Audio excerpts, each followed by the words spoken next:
said, really? He said, it's a book of rules. And he picked up his Bible and there was a trash can there and he dropped it in there. He said, if it's a book of rules, would that bother you?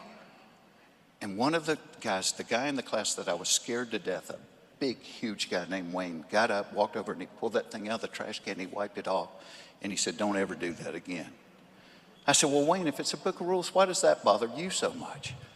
And Wayne said, let me tell you a story. He said, when my mother died, he said, I inherited $70,000 from an insurance policy. He said, I'd never had money in my life. He said, and I lost my mind. He said, we started buying crack. I got 2 girlfriends and we started partying all day long. He said, and when you're partying like that, you don't go to work. So I got fired about a week later.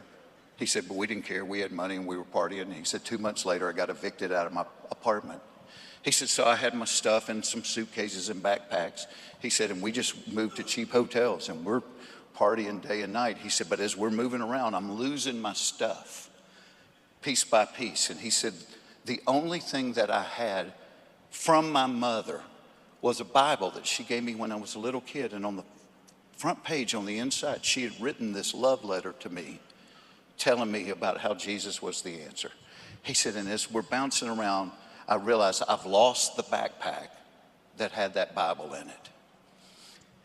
He said, this goes on for a few more months and then the money runs out. He said, next day the 2 girlfriends leave. And now I don't have an apartment, I don't have a job, I've got a crack habit, and I'm on the street. He said, I'm on the street for a year and a half, living on the street, begging people for money, still got my crack habit. He said, and this guy came by one day and he picked 2 of us, said he needed help with a project. Wayne being a big, strong guy, he picked Wayne and another guy, and he took them to a place about 100 miles away where this guy had bought an old apartment building, 2-story apartment building. He was cleaning it out. He was going to refurbish it and rent the apartments. So Wayne said, I started on the bottom. My buddy started on the top. He said, I got all my stuff cleaned up, bagged up, and put it in the dumpster.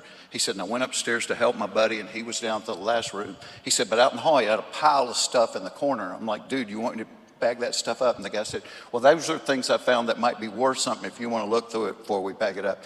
And Wayne said he went over there and started looking through the stuff, and he reaches down in the dust and the dirt, and he pulls the book out, and he opens it up, and there's the love letter from his mom. It's his Bible. A year later, year and a half later, and 100 miles away. And he said, I collapsed to the floor and started sobbing. If you put that in a Hollywood movie, nobody would believe it. And he said, I figured if God was going to chase me that hard, I would finally quit running.